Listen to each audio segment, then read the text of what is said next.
Hello students, good morning. आपकी class बेटा BA final year है, सेमेस्टर 5th। आपका मैं ऑल माय सन्स जो प्ले था उसके मैं आपको नोट्स प्रोवाइड कर रही थी।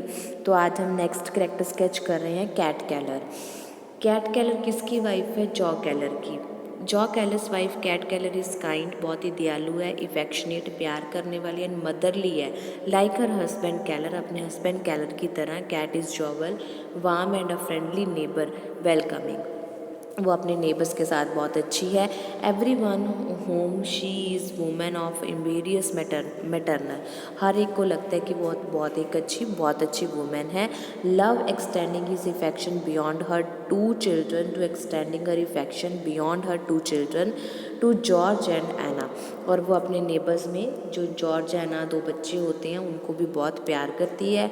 She has firm believe that Larry who was reported missing in war second has survived the war.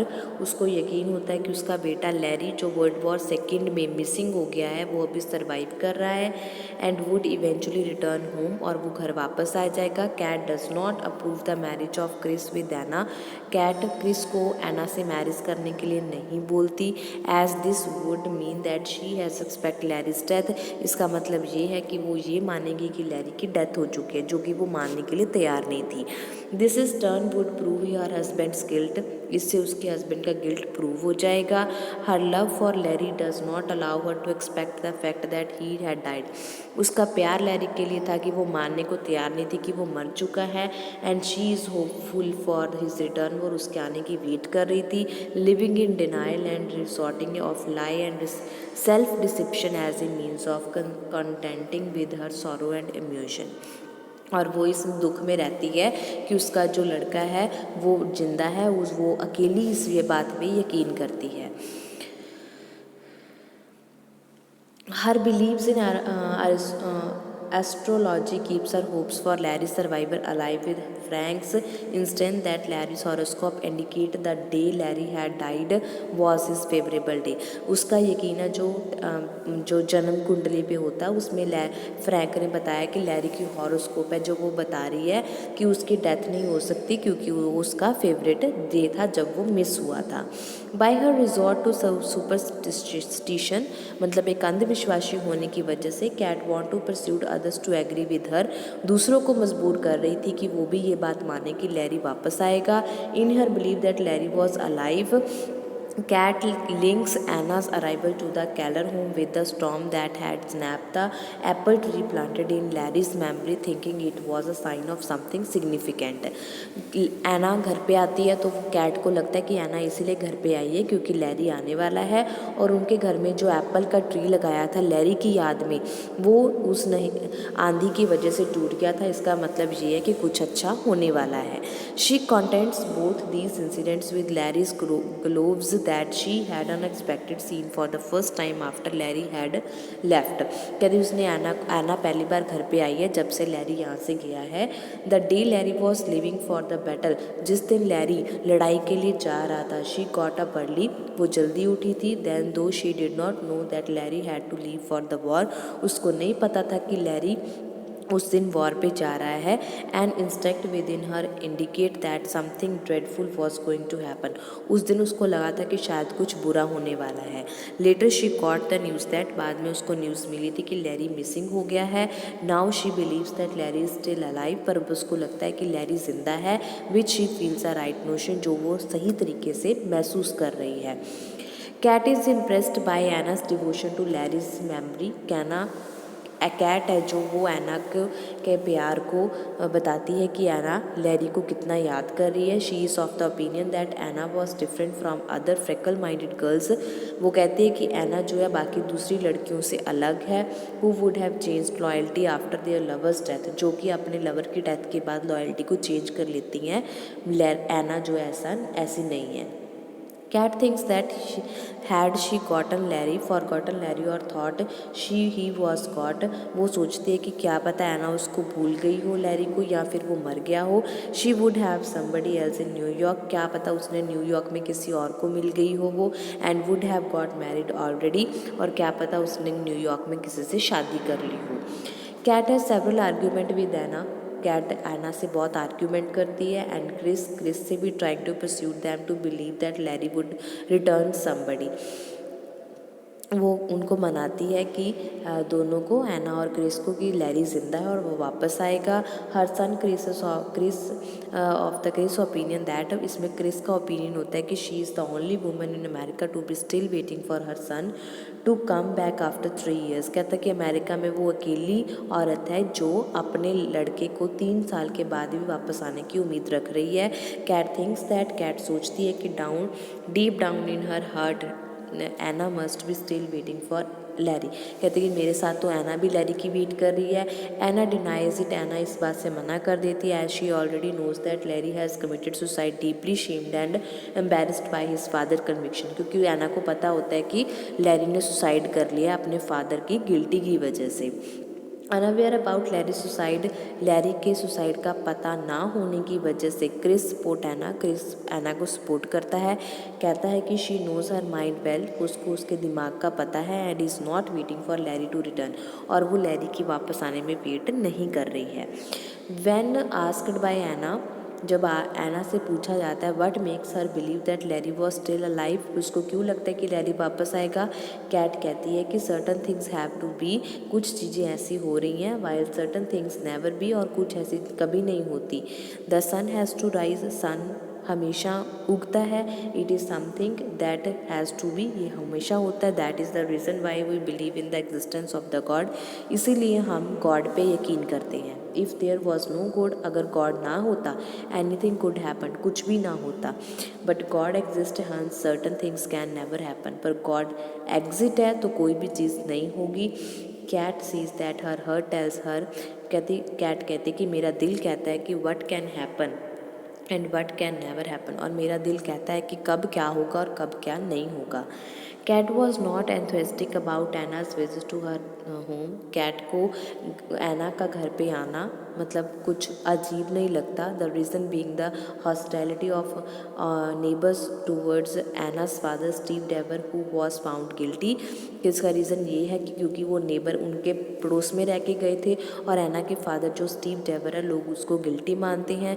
Cat stops Chris for criticising Anna's father, Kate है जो क्रिस को रोकती है कि तुम एना के फादर को क्रिटिसाइज़ नहीं करोगे, while asking Ann not to blame her father, और उसने एना को भी कहा कि वो अपने फादर को ब्लेम नहीं करेगी। On Anna's questioning her why she said so, Anna question करते कि वो ऐसा क्यों ना करे। Kate says that her father's misdeeds had nothing to do with Larry, कहती उसके फादर के जो मिसडीड्स हैं उससे लैरी का कोई लेना देना नहीं है। Being aware of her husband's crime, अपने हस्बैंड के क्राइम के बारे में पता है कैट को। Ask Chris to protect both Keller and herself from any toward incident that could arise on George arrived to their house। वो Chris को कहती है कि वो क्रिस और कैलर और कैट दोनों को प्रोटेक्ट करे, क्योंकि वो जो जॉर्ज है वो घर पे आके सच्ची बात बताएगा। When she want George and his sister Anna to leave the Keller house hold in order to pretend them for bringing damage to Kellers, वो नहीं चाहती थी कि क्रिस और एना यहाँ पे रहे, वो उनको चाहती थी कि वो कैलर का घर के छोड़ के चले जाएं। क्यों?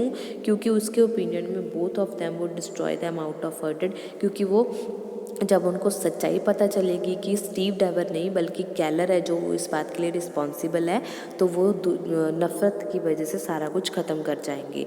अकॉर्डिंग टू हर, उसके according Steve Deever has persisted in ailing in the court till the last day of the trial.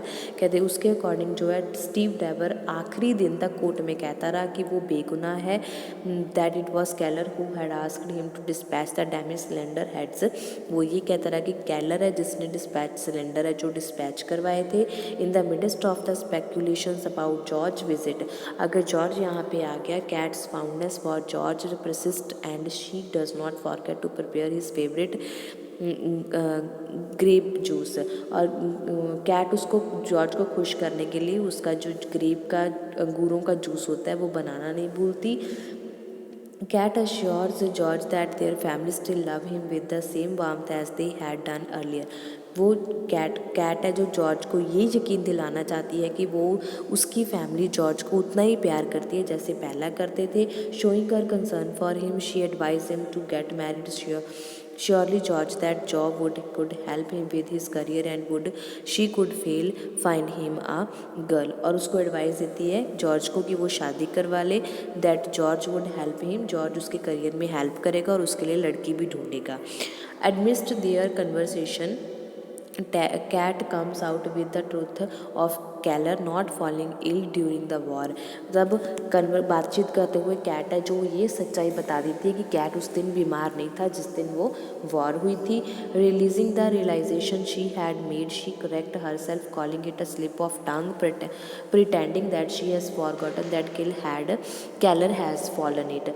फिर वो अपनी बात को सही करने के लिए ये बोलते हैं कि मेरी तो मुंह से निकल गया, पर वो उस दिन सच में बीमार था। Instead of encouraging Keller to face his responsibility honestly, इस कैलर में अपनी रिस्पॉन्सिबिलिटी को ईमानदारी से फेस करने का जो एक रिस्पॉन्सिबिलिटी थी, जो एक हौसला था, वो नहीं था। Kate support him in the complicity of covering up her husband's crime. पर कैट है जो अपने हस्बैंड को अपने क्राइम में सपोर्ट कर रही थी, उसको छुपाने में, out of love and concern for Chris. Chris के साथ प्यार करने की वजह से Kate is restless after Chris disappears from the house. जब क्रिस को सच्चाई का पता चलता है तो वो घर से चला जाता है। कैट इस बात से परेशान हो जाती है after his argument with George. Kate feel helpless once she comes to know that Jim Bayliss know the secret of Keller. उसको परेशान होते जब उसको पता चलता है कि जिम बाइलस को भी उसकी सच्चाई का पता चल गया है।